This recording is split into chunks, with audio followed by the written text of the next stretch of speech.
Space, the final frontier. Well, okay, not really. All right, take two.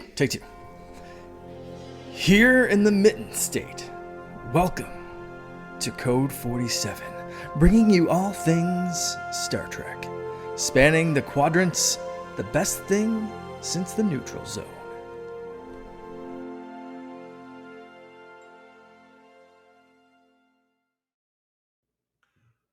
We are back again with Code 47 on the Secret Friends Unite podcasting network, a special-ish episode of a type. We gave you kind of an interquill last week by giving us our Q special, Katie, myself, and the awesome Luke Lore. This one is going to be something kind of different altogether, but you're going to find out about that in a minute. But this is episode 69. Not going to make that joke. I am with my evergreen, you see what I did there? Partner, Katie Q. Katie, how are you on this fine Saturday evening? I have to say, I think that you saying I'm not going to make the joke is in and of itself making the joke. Oh, damn it. I don't think that's the way to escape that. Busted. But otherwise, I'm doing very good. Thank you. I love it. Good stuff. Awesome. Well, without further delay, again, I am your host, Charlie Carden, Trek Lord of West Michigan, now fleet captain of the USS Grant Pascassi. Yep, got a little promotion this week. No, it was I was put in for a promotion by Rob, who is our regional coordinator. Because of my service, I've been in the club now for 2.5 years, running the chapter. It's one of the biggest, actually, in all of the fleet globally. We're like top 5 as far as number of members.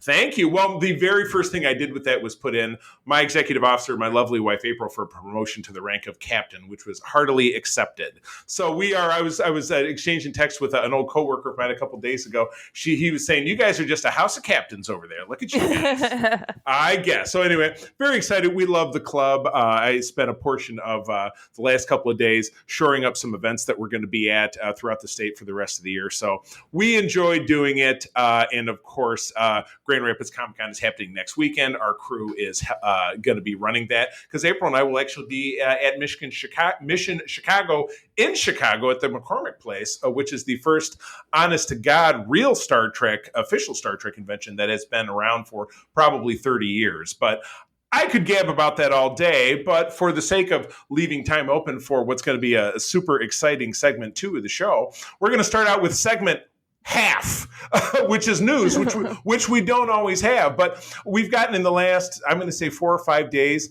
7 short little vignettes that have been character portrayals for Strange New Worlds. We're now just a month and about 3 days when we're recording this away from that show dropping on May 5th. So we got, and I posted a link because I didn't want to forget them all. We got portrayals of on Noonien Singh, Lieutenant Erica Ortegas, Hamper, he's an Enar, which is a type of Andorian that we met in that we learned about in Star Trek Enterprise. Dr. Mabenga, who is a holdover from the original series recast, obviously. Same with Christine Chapel, Nurse Chapel. Spock, people have heard about him, I think, maybe here or there. I don't know. Not a totally unfamiliar character. Commander Una Chin Riley, or Number One, who's getting a full name for the first time. And my doppelganger, my namesake, that would be Captain Christopher Pike. It's the hair. Who I will debating whether getting a photograph and an autograph of him because he is going to Anson Mount is going to be a guest at Mission Chicago. So I think obviously will. Why is that even a debate? You just said he was your namesake and doppelganger. I know. And I've been saving my money, so I guess I can do. I guess I can do it. But I was talking to the pre-roll. I thought of what a kind of a different smart move I think this is, because you'll remember it's several weeks back. That we got a trailer drop for the Obi-Wan Kenobi show, which is going to be out on May 25th, now May 27th. They've moved it 2 days. Oh my God. There was a big uproar in the Star Wars community a couple of days ago.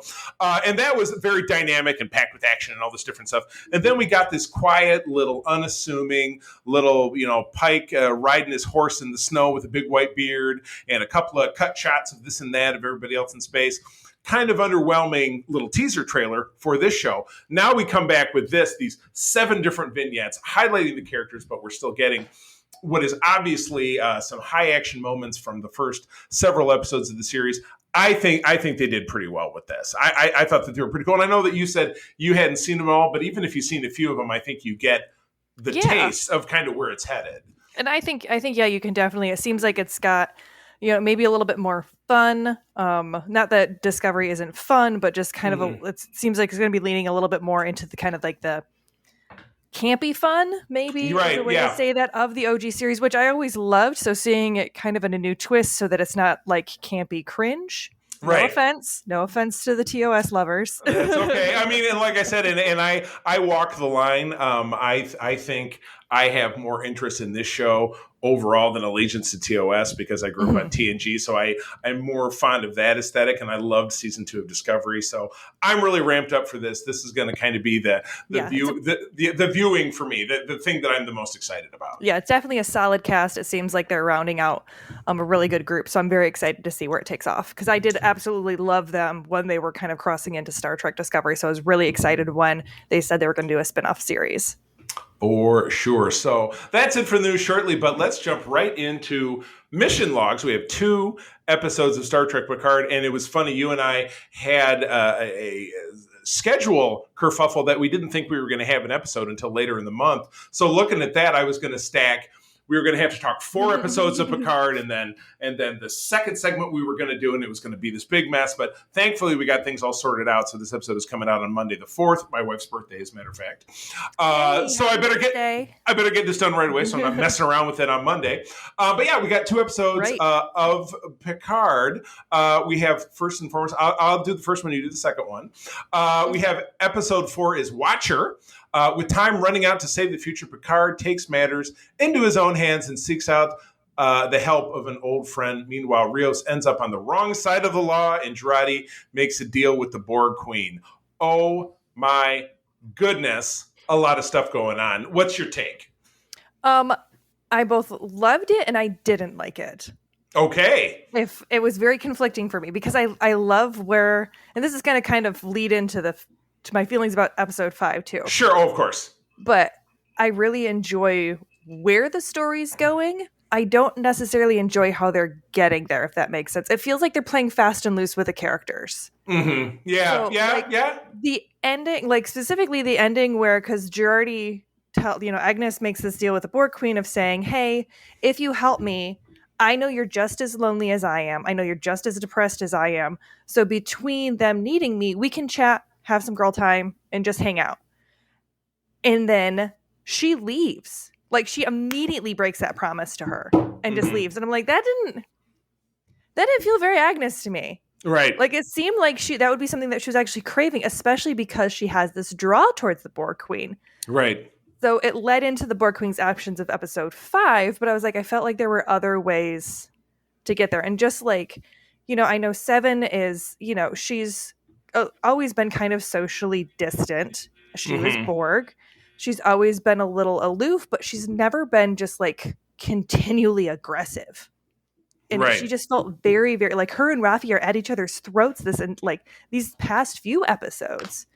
And it just felt very strange with the way that they were creating conflict, where I'm like, there's enough going on where you don't have to have the characters at each other too. Right. Unless, and again, this is probably the pitfall of watching this episodically as it evolves to see if there is some kind of payoff potentially down the road for that kind of thing. But I agree with you that, yeah, they're kind of all over the place. What do you think about the social commentary with Rios' situation? Does that speak to you? Is that a little too on the nose? Does it pair really well with the sanctuary districts that are backed up against what happened in the two-part DS9 episode, the past tense, which actually happened down in San Francisco, so still in California? I thought that they did better with that than they did with Guinan's kind of lecture to Picard. And it was one of those things where I'm like, this is where having a wider group of writers, a more diverse group of writers, would have maybe helped, because it seemed like they didn't shy away from some of the stuff as far as like the ICE detention centers, right, and the fact that they will just deport anyone, and that there was a lot of violence. But I was like, honestly, he probably would have been shot. Like, Right. and there, I really don't see Rafi being able to leave after she got in the face of an officer and started screaming at them in the police district, and then stole a cop car. Like, Right. I don't see how they were able to get away with that and not end up getting shot. It was a bit, they used magical technology stuff or whatever. Yeah, it was. It seemed kind of unlikely, but if you think back to like Star Trek 4 and when Kirk and McCoy and Jillian Taylor were in the hospital and they were able to get Chekhov out of there just by rolling his stretcher through into the elevator and beaming it, like they didn't get shot. You know what I mean? Or they didn't get stopped or something. It was all very like, great timing, and this door opened at the right time, or this door closed at the wrong time, or I used my tricorder to make what was it? How did they stop the bus? They shot the wheel out, or they used the tricorder. Used an EMP. Right, exactly. Yeah, exactly. So future technology, same thing with this. That McCoy showed up and he was like, "Let me stick this gizmo on his head," and it fixed what was wrong with him in 2.5 seconds. So it just seemed like if they were going to be writing about like police brutality and ICE overreach and that sort of stuff, then they needed to it seemed like they were only going to talk about it when it was convenient for the plot points, and then when it wasn't convenient, they were like, "Oh no, that totally wouldn't happen. Like, this is totally fine." And they're kind of like waving it away. So it just didn't feel very real in that aspect. No, I hear you. Which of course you want and you'd like, especially in this kind of modern era of storytelling, for the present to feel a lot realer, where the present of 1986 in Star Trek 4 was a very satirical take, and it was like what is exact change and double dumbass on you, and it taking every bit for a laugh. But with this, they're kind of so yeah, I get where you come from. All right, episode 5, that's you.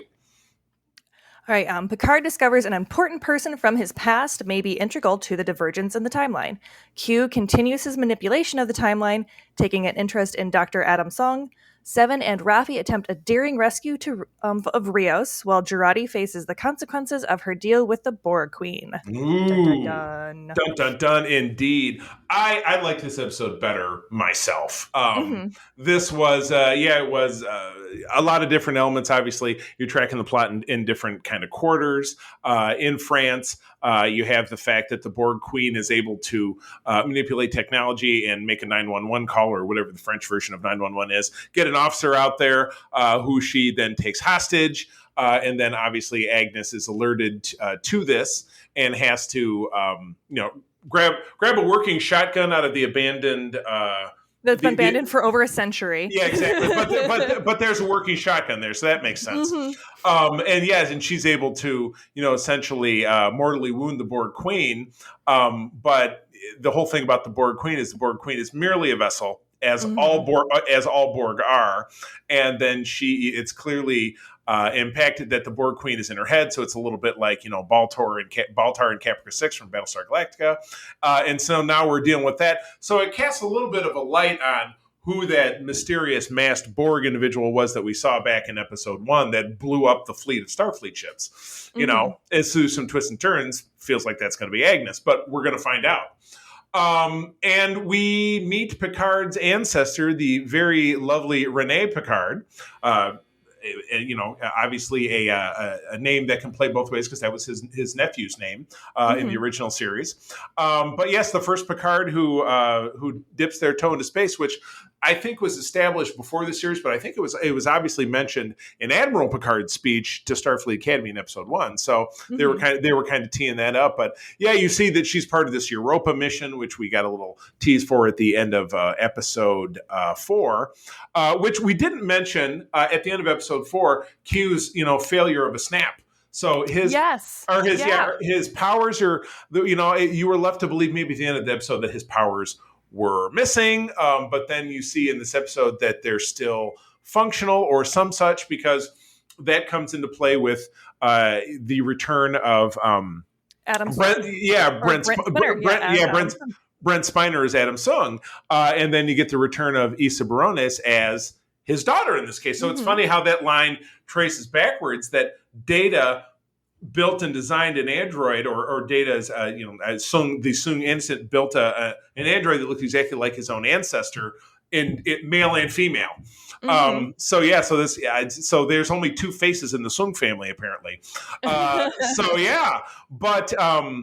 yeah, there was a lot of threads crisscrossing all over this deal. And ultimately, the episode leads us to kind of a heist slash Back to the Future moment where, you got to make sure that mom and dad kiss so that history doesn't change. They've got to make sure that this Renee Picard, the astronaut, who's, suffering from anxiety and depression, that she doesn't pull out of this critical Europa mission, because there is much like an old episode of TOS called The Return to Tomorrow, where an Air Force pilot from the past accidentally gets caught up into the Enterprise because the Enterprise traveled back in time. They realize that they have to return him to the present because he has a son who's going to go on to be an astronaut and do something critical that's going to change history if they don't return him.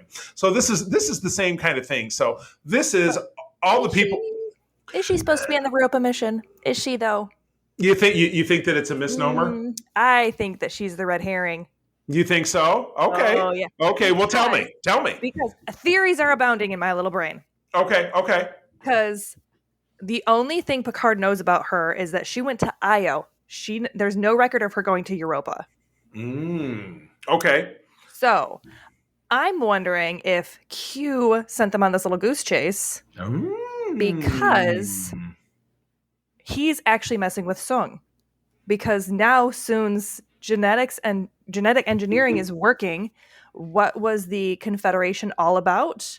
Human genetic superiority, baby. You saw Adam Soon in the first episode. What was that? A human future is the best future, or whatever. You're right. So he's the Confederation's Gandhi or Jesus. He's like the guy. Okay. Exactly. Oh, wow. Okay. But there's also I'm not entirely sure that Q isn't trying to help in his own way. Okay. Because he always does. We talked about that in our episode last week. I mean, even in All Good Things, he was trying to help in his own way. In Encounter at Farpoint, he was trying to help in his own way. So I've got kind of two, because I don't exactly know how it all fits together yet. I haven't figured that part out yet. But I don't think that Renee is actually supposed to be on Europa. I think that Q's main target is actually Sun, because I think that to get the Confederation, Sung has to focus on genetics, not on robotics and AI.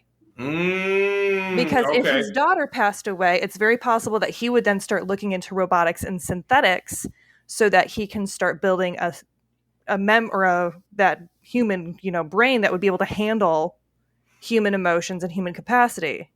Now that it's interesting. Now a piece that you may or may not be missing, because I know that Enterprise isn't really your jam. There was, and I was just thinking about rewatching this. He appeared, the actor Brent Spiner appeared as another ancestor. I think the Soong family is becoming is the new through line through all of Star Trek. And I mean, Skywalkers of Star Trek. I don't know if we're going to see a Soong in Discovery like 1,000 years later. God knows. But there was an ancestor of Soong's in a 2-part episode. It was 2 or 3-part episode in season 4, the final season of Enterprise, who what he had done was he had stolen a bunch of embryos of the super soldiers, the Khan, frozen embryos, took them to this distant planet, birthed them, and raised them.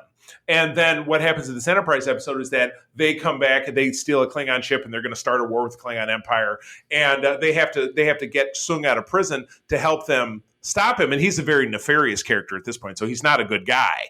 But at the very end of that, spoiler alert from an episode from almost 20 years ago, he says, well, I might give up on genetics, but robotics and cybernetics, I just might give that a crack. Might take a couple hundred years, but I'll bet my ancestors could finish. It was kind of heavy-handed, without a doubt. Well, you're right, because you just caught in that episode 2, when our characters end up in the alternate timeline of the Confederacy, you do catch a zoom in of the big, statue of him. He's like Zephram Cochrane reaching toward the future, saying, "A good Earth is a human Earth." But yeah, he becomes the Earth for Earthers, as it were. So, that's awesome. I'm wondering how that's playing out, and why why Q is so focused on him versus everything else that's going on. So I'm still not convinced that Renee is the main target, and that Renee is actually supposed to be there. I'm wondering if this is all a misdirection that Q did, and that he's trying to maybe break this cycle so that Agnes doesn't become the Borg Queen, if she ends up being the Borg Queen that goes to invade or something, or stopping because again, the Borg are some of the most powerful creatures in the universe. even the Q Continuum's a little bit like, hey, we kind of leave him alone. Mm-hmm. So maybe this is a whole ploy for him to stop having the Borg actually join the Federation. That was the initial plot point of the first episode. Right. I mean, I'm just spitballing theories. There's probably people who are going to be listening to this being like, oh my gosh, Quinn, what are you even talking about? This is so stupid. That's not actually going to be a thing at all. Why are we talking about this? It's crazy. And again, they've got 10 episodes to do it. Is that too many? Is that too few? Do they have to throw some red herrings along the way? Like the whole, thing with the Rios and the ice detention. Why was that necessary? And again, I think maybe the disadvantage of us watching this week by week is that we don't get to see the entire picture until it's over, which is just it's not a Netflix show that you get, there's 12 episodes and, watch them in a weekend. We have to go through this 10-week journey that, by episode 10, if they do what they do the way they're supposed to, that, they'll sew it all up into a bow, and all these little elements of it will either make sense or we'll figure out, like you said, the red herring of Renee Picard, this young lady. Why is she important? Why is she not? So yeah, you're right. The Adam Sung part of it is a whole lot more exciting. Quick Easter egg before we move on to segment 2, which is it's all Katie. Is that when Q is summoning Adam Sung, he uses his Q powers to activate Sung's 3D printer, which 3D prints a business card with a phone number at the bottom. That is that is a live phone number. I'll go ahead and share this in the show notes if I can. Dial this number. There is a message. It's very fun. Oh. It's very fun. Don't let me forget, but I will put it in the show notes, okay? I say also, let's just say that is a baller networking move to be like, big time. Like, here, have my card. I just 3D printed it for you. I know, exactly. Yeah, exactly. Talk about marketing in more ways than one. So anyway, I'm you're right.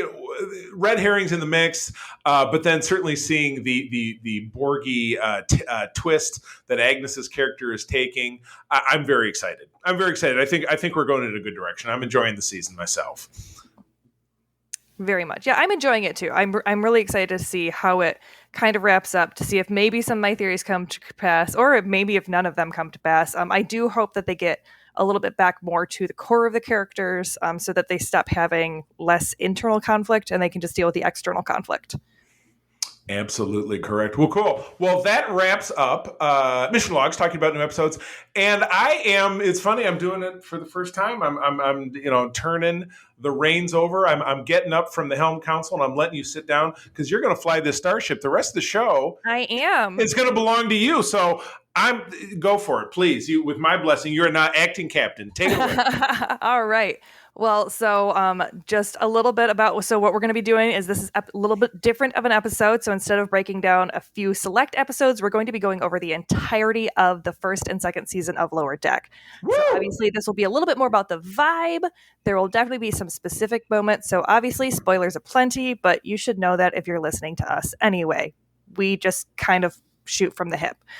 All right. Now, as far as Lower Decks go, it is the 9th main series that is set in the Star Trek universe, the 10th, including the companion series Star Trek Shorts, and the 12th Star Trek series overall. It is the second series to be entirely animated after the Star Trek animated series. Sorry. Did I say that was me? Okay, sorry about that. With episodes running a half an hour, and the third series to have been animated, with the third series to have animated episodes after short treks. That was a mouthful. Yeah. Oh boy. It is the first animated original series commissioned by CBS All Access, and it was created by Mark McCann. The series is an adult animation comedy focused on the support crew serving one Starfleet is the least important ships. The show takes place aboard the California-class USS Cerritos. On the lower decks, the show's time period is described as the Star Trek Next Generation era, more specifically 2380 after Star Trek Nemesis. The first season was nominated for the NAACP Image Award for Outstanding Animated Series. Go them! In April 2021, it was announced that Lower Deck has been renewed for a third season, which is rumored to come out this fall. I would think so. Just looking at the schedule, obviously, we're going to see Strange New Worlds end in the summertime, and then that leaves things open for really animation for the rest of the year, both Prodigy and this. So, I love it. Now, Charlie, you have watched Lower Deck pre-Q, i.e. Yes. Yeah. Let's call it the QAnoning. Oh Or God. QAnon, if you Oh my gosh. didn't much care for it. Then, due to my endless harassment and peer pressure, you gave in and decided to give it another go. From the hints that you're giving me during our off-mic discussions, it seems you may have shifted your opinions, may have shifted your feels, so to say. I would or say maybe so. you were just so scared of me to tell you to say that you didn't like it, since I'm always telling you it's my new favorite show. Well, it's so weird because I remember having the show come on and just being it's very quirky and whimsical, and April and I watched it together and we're totally digging on it, and I started doing the show not long before the first season came on, and I had this rotation of hosts. I started the show with this guy named Alex. He quit on me very abruptly. I brought in a guy named Rich, who Todd and I knew from the podcasting community. Brought in somebody else. The three of us were doing the show together. We were just not a great mixture. So that ended up breaking apart, and that's when I met Peter, who is the rotating host. And then, you and I have known each other a couple of years, but we started doing this, and I just think we've kind of hit fire. You and I do really well together. What? So I remember really loving season 1 of the show, but when it got to season 2 and I was recording with this show as a three, as a 3-person act, the other 2 hosts hated season 2. Absolutely.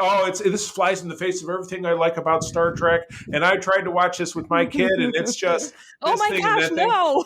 Yeah, and I'm just like, I didn't. Do not watch this with your children. This is adult animation. Very much so. So I should have known that, having seen the first episode. And I found myself being really colored by that perspective and not enjoying it in the same fashion. It even spilled over into how I was talking to April about it. I'm like, oh, season 2 is so much raunchier. It's so much raunchier. And April's like, it definitely is. It's got some raunchy moments. Yeah, but I mean, as far as raunchier, April says, I just don't really think that it's so different. And I'm like, well, but I found myself kind of falling in with the crowd, and that's not necessarily a good thing, because I take Star Trek very seriously, but the tone of what Star Trek has been in this new golden era that started in 2017 when Discovery dropped is that it's very synergistic. The individual parts form together. The sum is greater than the parts. Look at a marketing guy. I forgot what the hell synergy means, but you know what I'm talking about. Individual parts make the whole greater, and the individual parts in Star Trek are variety. It's IDIC, infinite diversity and infinite combination. So just because this is cheeky and it takes a different format and it plays a little fast and loose with canon, but it still does something that's not all the way out there. It still had just a lot of really wonderful moments. You know what I mean? So I rewatched the show over the last 2 months since we decided to do this segment.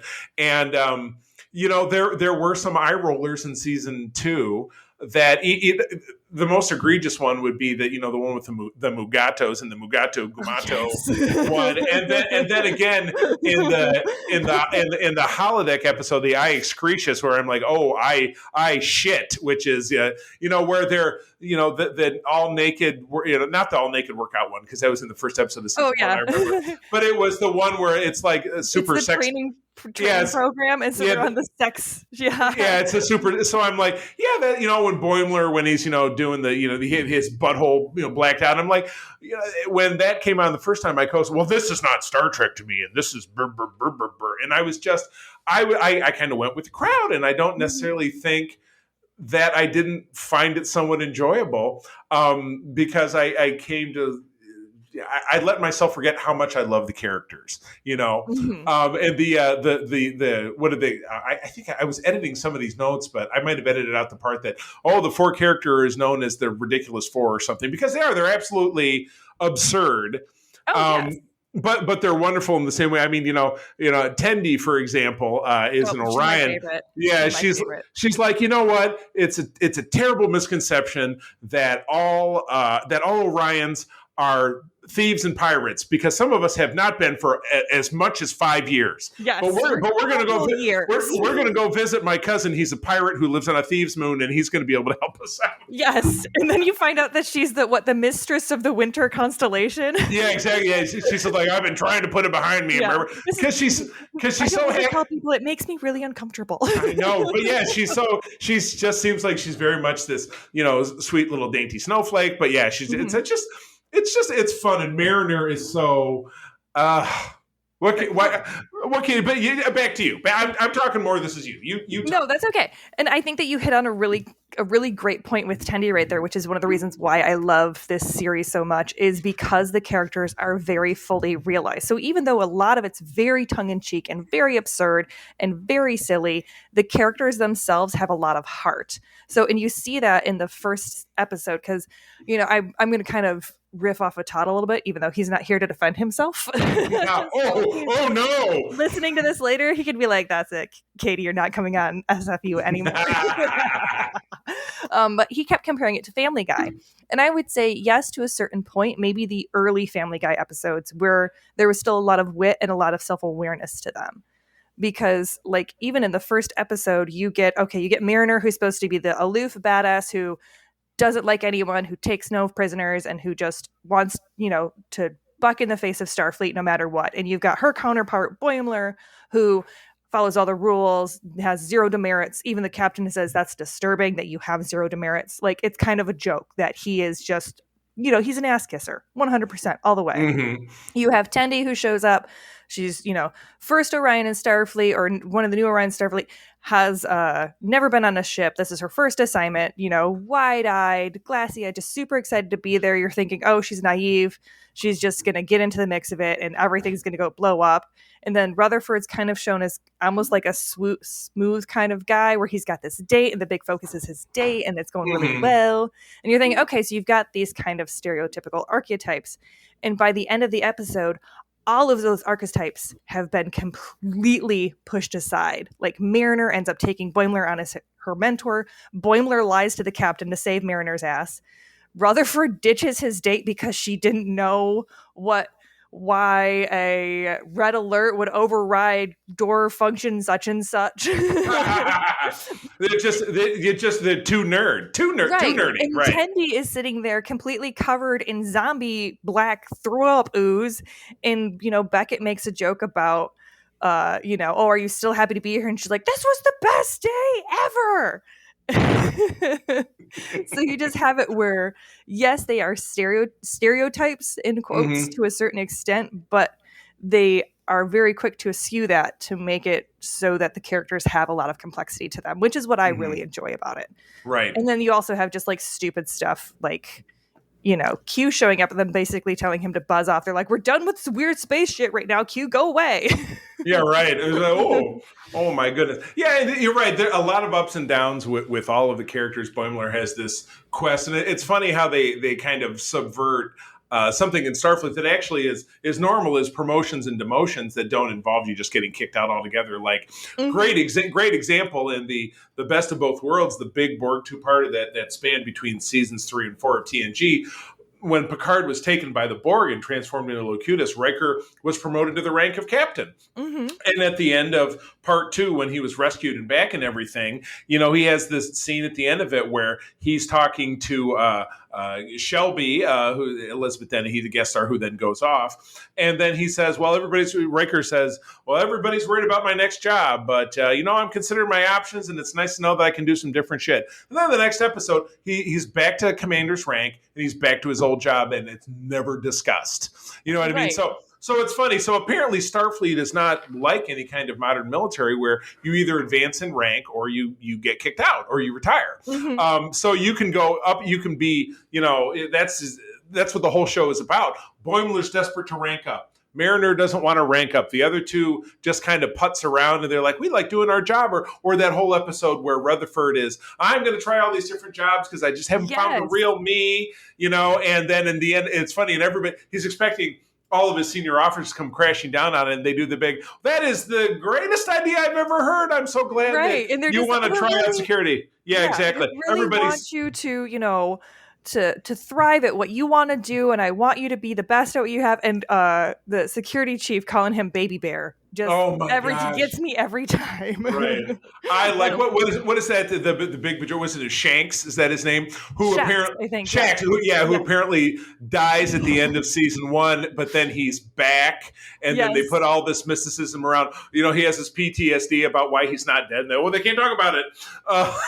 Yes, like you have to fight up a mountain you have to fight these men to get up the Black Mountain or something, and it's my gosh, crazy. Oh but my again, God. it's making fun of a trope of characters would die and then just come back. Like stuff was always happening, and there'd always be these weird reasons why they would come back, and it takes that spoof or that kind of cliche of Star Trek and then spins it around and makes it something meaningful and something that's kind of fun.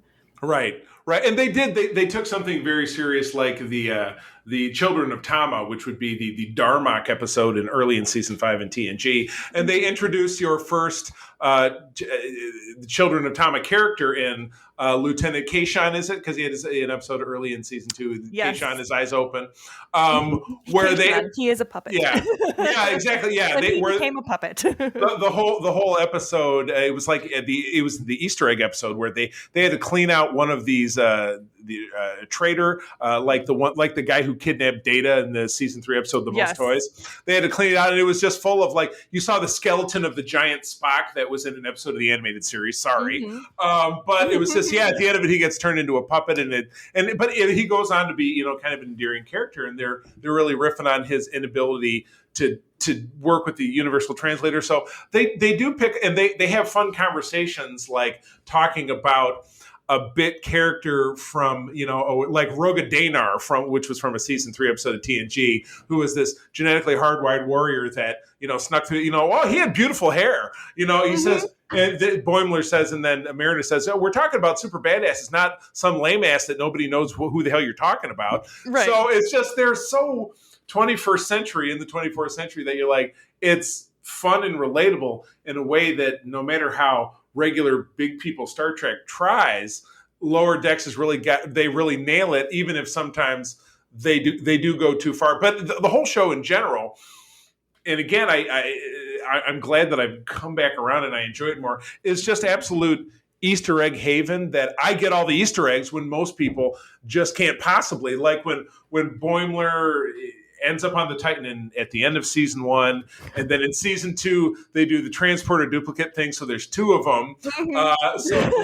There. Wait, I know what happened. Yeah, I know, because the exact same thing happened to Riker. So one of them gets to stay on the Titan as a lieutenant, and then Boimler gets demoted and sent back to be on the Cerritos again. But even as the door closes, he's like, he names himself William Boimler. So talk about the ultimate escape. And it says right here, as it begins to pal around with Riker, the captain offers him Romulan ale and calls on the computer to play Nightbird, which was a song in the episode with the transporter duplicates in TNG that Riker was not able to play, but he was doing this concert, and that was Troy's request because she wanted him to fuck it up while he was playing it, and then he got away without having to do it. So, and I just love because then Boimler comes back at the end of the episode. He comes back to the Cerritos, and he goes, "Oh, I got transporter cloned." And then Rutherford goes, "Okay, pay up." And he goes, "Wait, you took bets on what would happen? How would you know I got transporter clones?" Rutherford goes, "I don't know. It just seemed like a Boimler thing to do." Oh my gosh, it's just like those really simple, easy jokes. Is just, again, the entire show is just very well written in that sense. Right. I love talk about some of the weird characters. I love Dr. Tana, who is the CMO. She's a Cation, which is basically a cat person. The cat jokes that they make at her expense. My favorite will be, well, there's a couple, but an early favorite was they were standing in the mess hall, and Mariner turns around and bumps into her, and she goes, "Arr!" She has a plate full of nachos and smears in her head, and Mariner goes, "Who the hell knows that a cat likes nachos?" Yes. That was.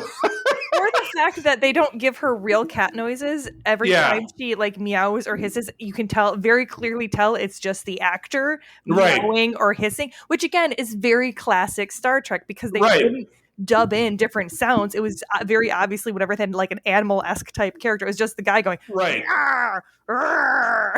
I mean, I loved, and again, it has to do with the episode where Tendi is desperate to downplay her Orion pirateness. That their whole mission in that is they have to replace this fertility doll or whatever it is that Dr. Yes, the Tana wants. It fertility comes in a totem. box, and in the end of it, the fertility totem is destroyed. But when they get it back to the ship, Tendy's just absolutely prepared to get blasted because she screwed up in her mission so totally, which was super important to her. That was the whole reason. That was her whole drive for that episode. And Dr. Tana's like, kid, all I wanted was the box. And then you see her take it back to her office, and she opens it up and she hops in it. And you're a dog person, right? Do you have cats at home? Do you have cat? Oh, did I lose you? Oh, I was I literally have one on my lap right now. Oh my! See, this is the difference in me skimming around watching notes. Oh my god! Well, that was just to watch her jump in. Anytime you see a cat with a box, how excited they get! Oh, her eyes got here, like her pupils got super big. And she was like, "Oh, that's the stuff." I can't believe one of my cats has not cat bombed us while we've been here, but we have 3 cats here. We love cats, so the cat humor speaks to me. So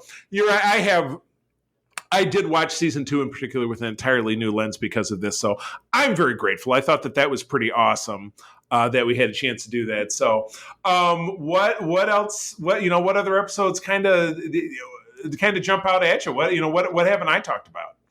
Well, I mean, we've been kind of going around. So I would say that probably like you've definitely hit on some of my favorites, which were the we'll always have Tom Paris, which again, all of the let's talk about some of the cameos because the cameos again, so great. You have Riker showing up with the Titan and his stupid going to warp. Give me warp in the factor of 5, 6, 7, 8. Like, and then you have him when Boimler comes back and they're like, "Oh, does he play the drum?" He goes, "Yeah, all the time, kind of obsessively. Actually, it's a little disturbing." Oh my god! Like again, just the ability for them to laugh at themselves, and you have, Troy there talking about people. She immediately calls out, "I know who we need to talk about. Talk about Jack Ransom, Commander Jack Ransom, Jerry O'Connell, voiced by that one was. Which one did he? Was it? It wasn't Temporal. Which one did he show up in? Where they were doing the is that Crisis Point? Or you talk when he gets the weird god powers. That was no, that was season 1 episode, or that was season 2 episode 1, which was also phenomenal. But I was thinking of the one where they have to, they're on the planet and he has to fight that guy, and it's kind of him and Mariner interact a lot. It wasn't Crisis Point because that was her wacky holodeck program. Was that the? Hold on, I'm skimming. Was it the Veritas one where they're on trial? No, I think that was Temporal. It might have been actually Temporal Edict. Temporal Edict. Because that was the buffer time. Yeah, that was the buffer time one. Oh, the buffer time. Oh, yeah, there you go. Yeah, so where they get captured by the crystal guys. Right. And then they make the law, they make the Boimler effect law where everybody has to have can put as much buffer time as they want. So basically they can slack off as much as possible, as much as they want to make sure they have the, solid mental health to do what they need to do. And Boimler is freaking out because he's like, I love rules. I love timelines. I don't know if this is a good idea. And the episode ends with them making the joke about the most important person in Starfleet history, which is Chief O'Brien. You better, but and Boimler's, they flash right. Boimler is the absolute laziest person in Starfleet of all time. 1,000 years. So basically in Discovery time. So that's what they're teaching in Discovery time is that Chief O'Brien is the most, which you know what, you can't, with all that guy accomplished, I think he was. He had the most, he was in the most episodes of Star Trek ever. Was he or what? I think he might be second to Worf, if I'm not mistaken. Worf is second.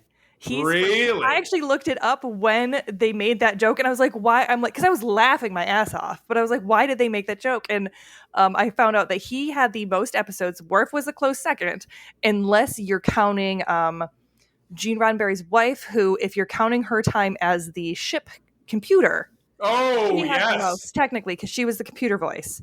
I'm going to have to look this up now because that actually because Worf was in 7 seasons of TNG, almost Mm-hmm. every episode. He might have. I almost don't know if he ever missed any. He was in DS9 from season 4 to 7, and Yep, then he was in 4 films. So O'Brien was in DS9 too, though, as well. so that's right. But he only was in a handful of episodes of TNG. So I don't know. We don't need to get caught up in the minutia. But I agree with you. I think he was. I totally agree. So okay. So as we start to wind things down, any episodes that you think were like that are not your favorites? No, I love them all. Ooh. I say, well, and that's the thing. I have to think about which one is my least favorite, and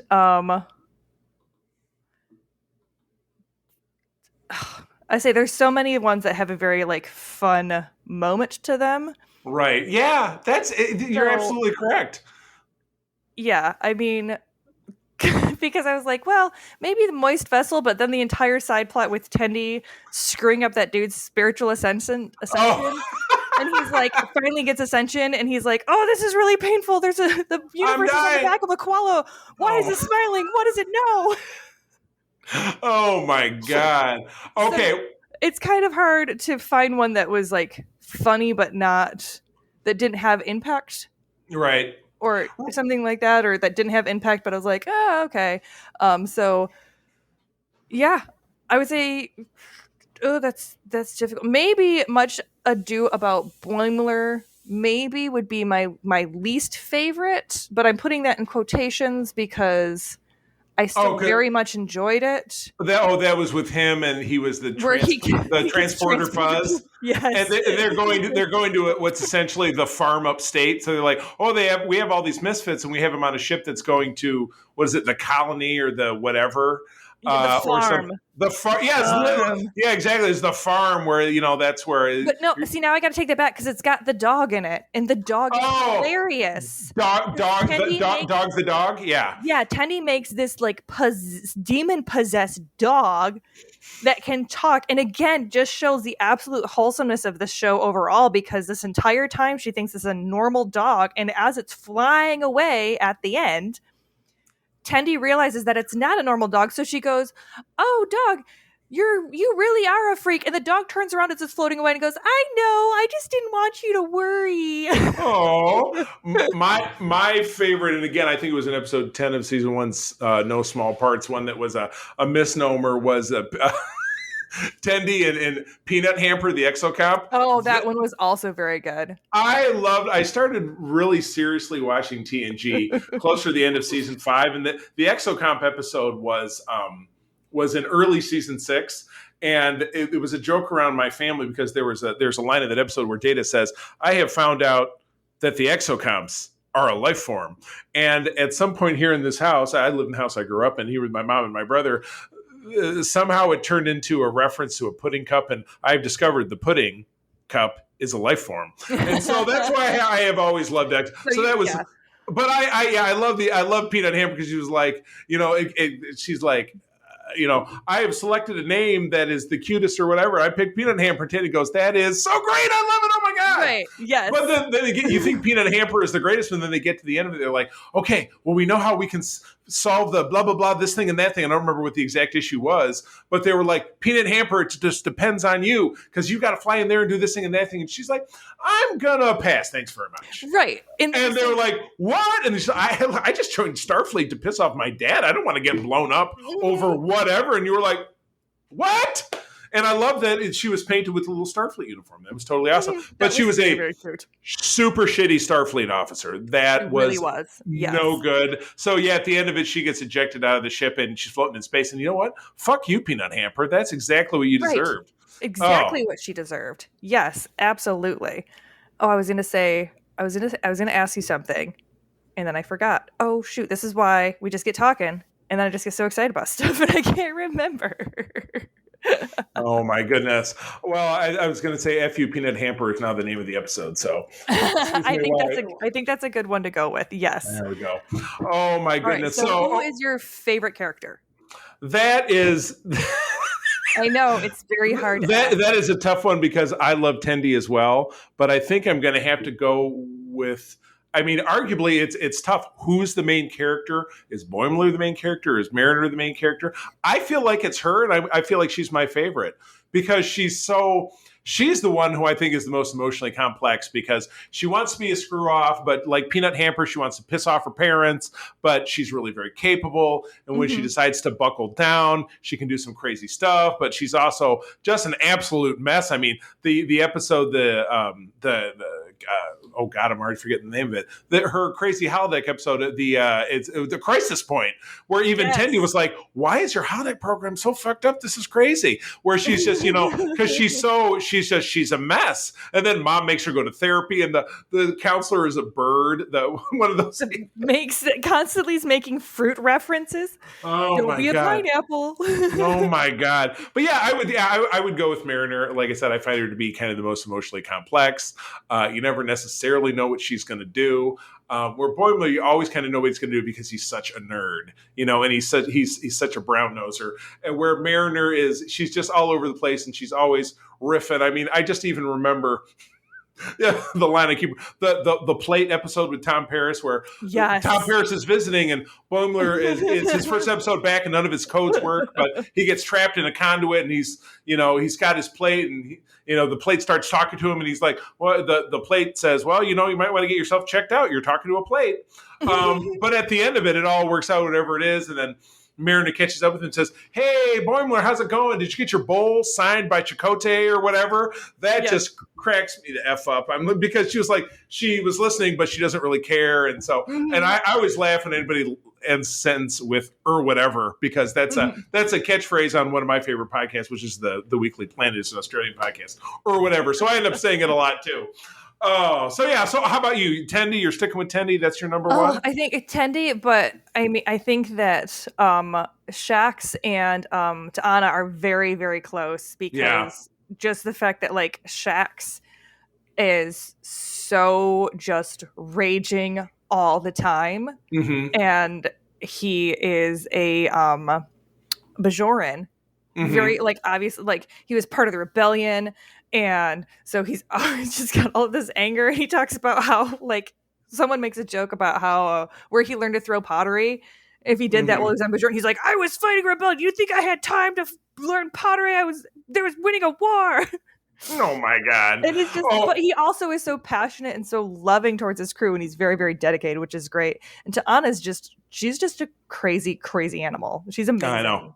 And I love her, but I feel like I relate most to Tendi just because she's kind of spastic, right?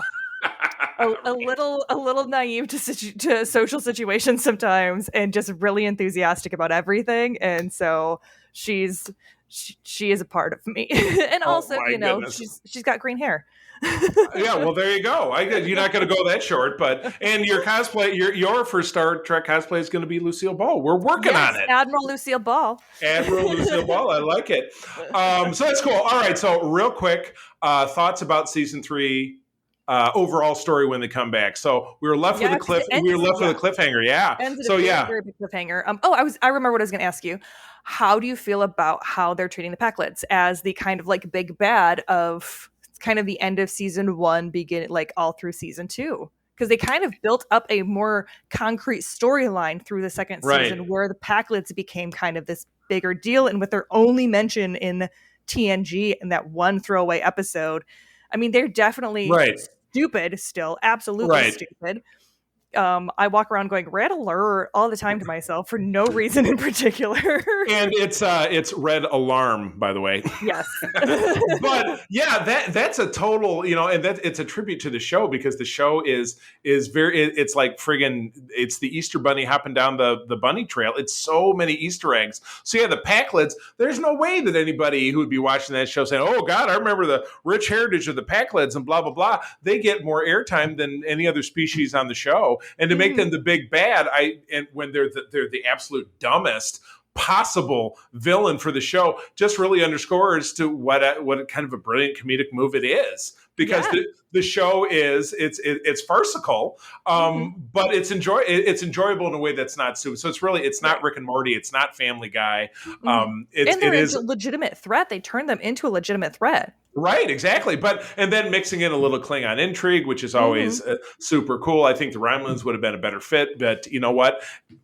Still, having rogue Klingons, we had that whole Klingon episode that had the weird name of the Hochtabucha or whatever the hell that episode that was 9 of season 2. Wejuj. Yeah. Yeah. So which introduced, I think we're going to find that female Vulcan character is going to find its way into the show in season 3. I think. I really feel like they are, yes, and I think that would probably be my favorite episode was the crossover episode where you had the ensigns from each of the lower decks. Right. Yeah, that's the one. The Vulcan ship, and then the Cerritos. I think that's probably my favorite episode so far, and I really hope that we see more of those characters, and maybe they interact a little bit more at some point. Right. Because that would, in season 3, I'd be very happy to see that. Very cool. Good deal. Well, awesome. This was great. Thank you. Thank you for, much like how you and Todd over on Secret Friends talked me into giving up those horrible Avengers comics from the 1990s because I was so dedicated to seeing it all the way through, and I was just going to do it. This really turned my eyes. It kind of turned away. This let me treat the show for what it was, is that it was fun. Star Trek can be fun. It can be a little bit irreverent. And it doesn't compromise. They're doing what they can to stay within the world of canon, because again, the Star Trek universe, as you can see the big map behind me, is very diverse. So there is a lot of room for a lot of different kinds of stories. So I like it. My hat's off to you. I think this was absolutely perfect. So with that, take us out. All right. Well, you can always find us online at the new secretfriendsunite.com and hit us up at secretfriendsu on Twitter and let us know what you're enjoying about the Trek world. You can also subscribe to our YouTube channel, and you can visit TeePublic for all kinds of swag. Oh, yeah. Don't forget that you can find more information about Starfleet International over at Grand Petoskey and Region 13 over on Facebook. And with that, I'm going to tell you, as always, thank you for joining us. Sharing is caring, and to keep on trekking. And remember, wherever you go boldly. This podcast is part of the Secret Friends Unite podcasting network. Visit secretfriendsunite.com for more great shows, articles, news, reviews, and more. Secret Friends Unite podcasts are available on Apple, Google, Spotify, and other podcast services around the world. If you'd like to be part of the conversation, you can join us on Facebook or our new Discord server, or follow at Secret Friends U on Twitter. Please subscribe to Secret Friends Unite on YouTube and visit our merch store at teepublic.com. Just search Secret Friends Unite. Thanks for listening.